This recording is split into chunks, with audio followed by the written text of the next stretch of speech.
प्यारे बच्चों, विज्ञान के महत्वपूर्ण क्वेश्चनों की सीरीज में अपन क्वेश्चन देख रहे हैं। इसमें एक क्वेश्चन है कि जंतुओं में सबसे लंबी कोशिका है वो कौन सी होती है। तो वो कोशिका होती है बेटा तंत्रिका कोशिका। उसी के बाद में दूसरा क्वेश्चन है कि तंत्रिका तंत्र की इकाई है वो क्या होती है। तो तंत्रिका तंत्र की जो इकाई होती है वो होती है न्यूरॉन। बेटा ऐसे ही क्वेश्चनों को देखने के लिए जो हर कंपटीशन एग्ज़ाम में अक्सर पूछे जाते हैं, उसके लिए चैनल को सब्सक्राइब अवश्य करें और वीडियो यदि अच्छा लगे तो वीडियो को ज़्यादा से ज़्यादा दोस्तों के पास शेयर करना ना भूलें। अगला क्वेश्चन है इसी सीरीज में कि दो न्यूरॉन जब आपस में मिलते हैं तो उनका संगम है वो क्या कहलाता है। तो वो उसका संगम स्थल जो होता है वो कहलाता है अपना सिनेप्स। उससे आगे क्वेश्चन है अपना कि न्यूरॉन का प्रारंभ है सबसे पहले किस में हुआ था। तो हाइड्रा जो है, हाइड्रा में न्यूरॉन का प्रारंभ सबसे पहले यहाँ पर हुआ था। आज के इस चैप्टर में या पॉइंट में यदि अपन देखें तो फिजिक्स का एक चैप्टर पॉइंट है अपना ऊर्जा। ऊर्जा किसे कहते हैं। सबसे पहले पूरी ऊपर डेफिनेशन दे रखी है कि कार्य करने की जो क्षमता होती है उसे ही क्या कहा जाता है, ऊर्जा कहा जाता है। और उसका मात्रक यदि देखा जाए तो उसका मात्रक होता है बेटा जूल। दो क्वेश्चन हो गए। ऊर्जा किसे कहते हैं यानी कि कार्य करने की क्षमता जो होती है उसे ऊर्जा कहते हैं, और ऊर्जा का मात्रक जो होता है वो होता है यहाँ पर जूल होता है। क्वेश्चन पूछ ले कि ऊर्जा के कितने प्रकार होते हैं। तो ऊर्जा दो प्रकार की होती है बेटा, एक तो स्थितिज ऊर्जा और दूसरी होती है गतिज ऊर्जा। अब क्या है किसमें यहाँ पर पाई जाती है कि विशेष स्थिति और आकृति में यहाँ पर परिवर्तन के कारण जो ऊर्जा संचित होती है उसे ही क्या कहा जाता है, स्थितिज ऊर्जा कहते हैं।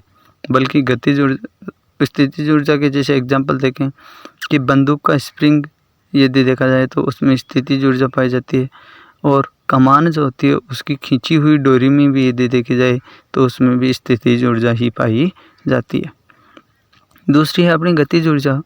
तो गतिज ऊर्जा क्या है कि वस्तुओं में गति के कारण जो उत्पन्न ऊर्जा होती है वो गतिज ऊर्जा कहलाती है।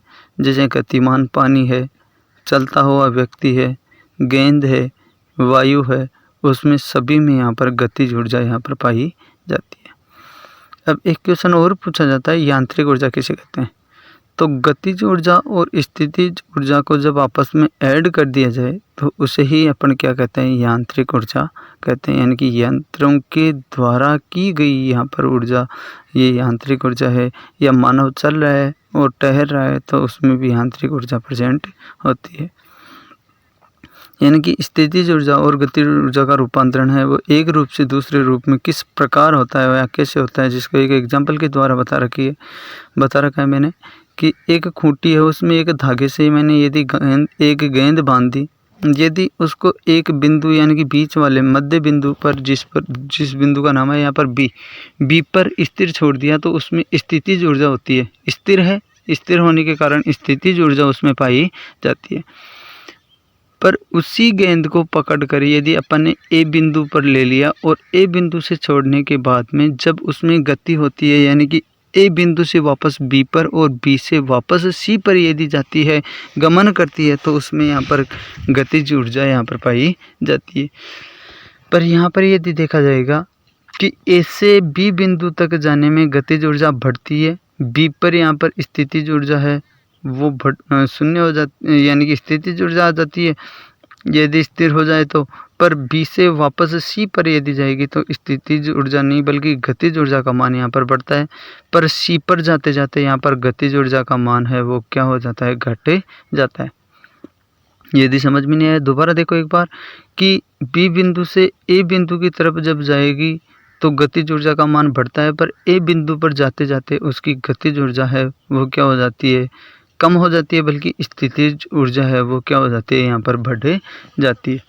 उसी प्रकार बी से सी की तरफ यदि जाती है तो उसमें पहले गतिज ऊर्जा बढ़ती है और गतिज ऊर्जा सी पर जाते जाते यहाँ पर शून्य हो जाती है, बल्कि स्थितिज ऊर्जा है वो क्या हो जाती है, यहाँ पर अधिकतम हो जाती है। जिसको लिख रखा है यहाँ पर कि बिंदु ए से बिंदु बी की ओर गति से पत्थर की स्थितिज ऊर्जा जो होती है वो किस में बदल जाती है, गतिज ऊर्जा में बदल जाती है। और बिंदु बी पर संपूर्ण स्थितिज ऊर्जा है वो किस में चेंज हो जाती है, गतिज ऊर्जा में यहाँ पर परिवर्तित हो जाती है। अर्थात बिंदु बी से सी की ओर गति पर यहाँ पर गतिज ऊर्जा है वो क्या हो जाती है, यहाँ पर कम हो जाती है। अब इसी में कुछ पॉइंट हैं अपने ऊर्जा का रूपांतरण, यानी कि ऊर्जा को एक रूप से दूसरे रूप में अपन किस प्रकार यहाँ पर चेंज कर सकते हैं। तो वो देखो, यांत्रिक ऊर्जा है उनका रूपांतरण किस प्रकार किया जाता है। जैसे हथेलियों को रगड़ने से यांत्रिक ऊर्जा जो होती है वो उसमें ऊर्जा में यहाँ पर चेंज हो जाती है। ड्रिल मशीन से यदि कहीं पर छेद करें तो उसमें ऊर्जा होती है, उसका रूपांतरण। पत्थरों का टकराना, यानी कि जब पत्थर टकराते हैं तो उसमें ऊर्जा है प्रकाश, ध्वनि, और उसमें ऊर्जा में यहाँ पर परिवर्तित हो जाती है। जल विद्युत संयंत्र जो होता है उसमें उसके द्वारा यानी कि पानी को बहाकर या प्रवाहित करवा के अपन विद्युत ऊर्जा में चेंज कर सकते हैं। उसी प्रकार प्रकाश ऊर्जा है उसका रूपांतरण यदि अपन देखें तो किस प्रकार किया जा सकता है कि फोटोग्राफिक प्लेट जो होती है उसमें उसके द्वारा रासायनिक ऊर्जा में चेंज किया जा सकता है। प्रकाश संश्लेषण द्वारा भी जो प्रकाश ऊर्जा होती है, सूर्य की जो ऊर्जा, उसको रासायनिक ऊर्जा में चेंज किया जा सकता है। और सोलर सेल के द्वारा उस प्रकाश ऊर्जा को अपने यहाँ पर विद्युत ऊर्जा में चेंज कर सकते हैं। तो इस प्रकार ऊर्जा को एक रूप से दूसरे रूप में अपन यहाँ पर चेंज कर सकते हैं। पर यहाँ पर ऊर्जा का रूपांतरण यदि अपन देखें तो एक रूप से दूसरे रूप में किस प्रकार यहाँ पर होता है, किस माध्यम के द्वारा होता है, वो नीचे दे रखा है यहाँ पर। जिसमें पहला है यहाँ पर कि संचित ऊर्जा यदि विद्युत ऊर्जा के रूप में है तो विद्युत बल्ब एक माध्यम है, उसके द्वारा उसको प्रकाश ऊर्जा में यहाँ पर चेंज किया जा सकता है।